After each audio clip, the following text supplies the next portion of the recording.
My experience at Wihd has been really wonderful. Such a great resource for parents.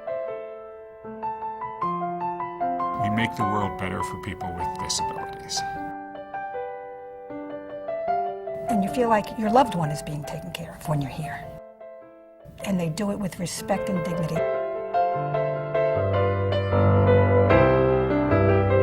WHD's relationship with its patients tends not to be, come in, we'll fix your broken leg and we'll send you home. Hello, Joey. How are you, darling? It's an ongoing caring relationship. It's a relationship where patients know their caregivers, know what they can expect from us, know that they will be treated with dignity, with compassion, and with professionalism. We believe that everyone with disabilities, no matter how significant, can live a quality life, but they need good quality health care as a starting point.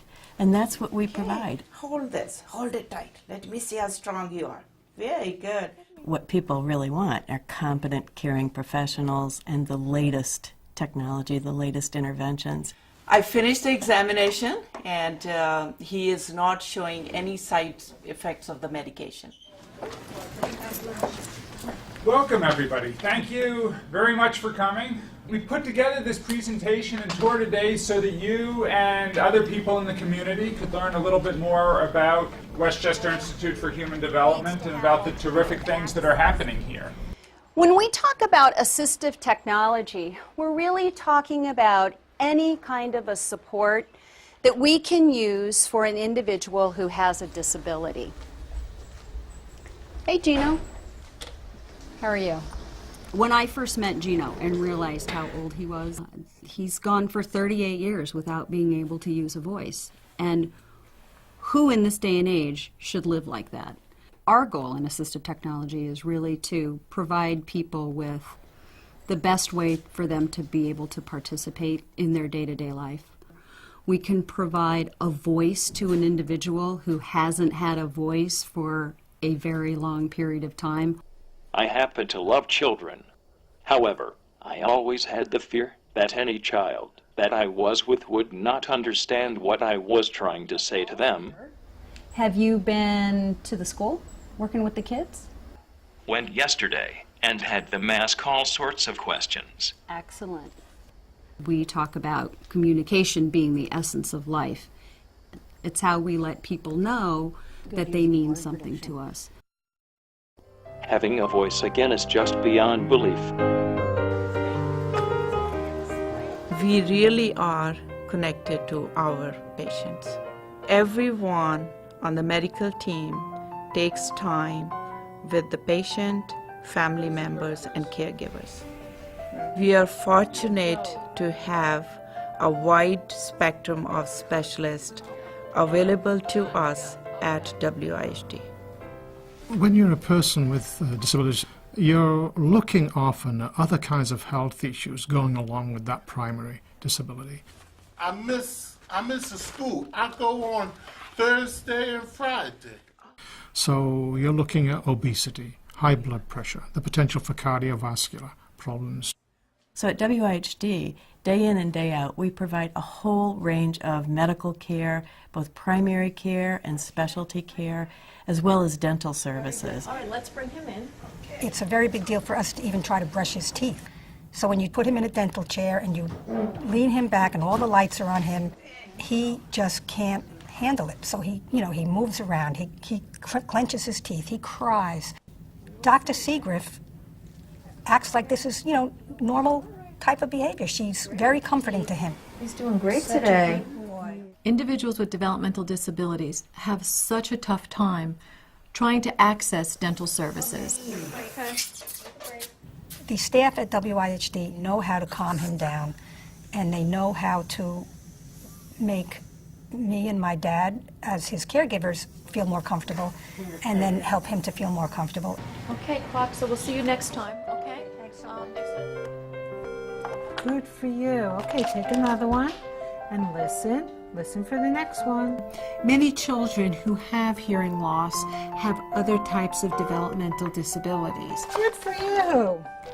The cochlear implant has allowed Jeremy to access sounds that he would not been able to hear had he only had a hearing aid. The ability to hear can open up a whole new world for them. 13. It gives them the access to learn whatever it is they can learn. Good job. Aaron is the most beautiful child in the world, and he is so wonderful and sweet. And what Aaron has autism, and what you'd call pretty severe autism.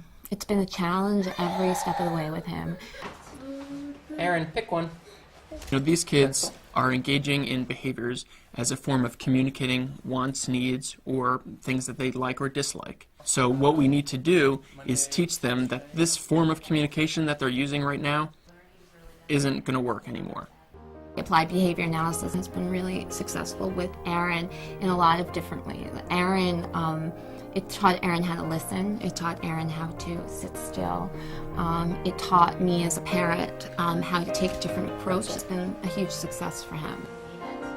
There's the cell body, and there's these dendrites that come out. One of the things that we do is that we take that expertise that we have, the one-on-one clinical expertise working with kids and families, and we look to study that and take it beyond our four walls. One of our critical roles in training the professionals of the future is to help them understand what the dreams of the people that they're working with are. It is not just treating someone's seizure disorder. It is not just helping someone with Down syndrome. It is really making those dreams possible. Child welfare is also one of our major areas of concern here. We're concerned about children who may be removed from their homes and put into foster care. We're concerned about children in foster care, and we're very concerned about abuse and neglect of children. The importance of the Child Advocacy Center is to have a place where all the professionals who are involved in the investigation and treatment of children who are abused can come together and provide those services in one place at one time. The approach prevents a child from having to go from one place to another and tell the story many times, and prevents a child from re-experiencing the trauma of the abuse over and over again. Wihd has really been that resource for me from the beginning. When my son was diagnosed at 2, this is where we came. When my son couldn't speak, this is where we came. I would say to people who are supporting Wihd that you are doing the right thing. I can say that having a voice again, due to Wihd, is something that I am so grateful for. No pun intended, however, there are no words that can convey how thankful I am. We always say what we do within these four walls is really important and really impacts the lives of people who come here. But really, our mission is much broader than that. Our mission is really to change the world for people with disabilities.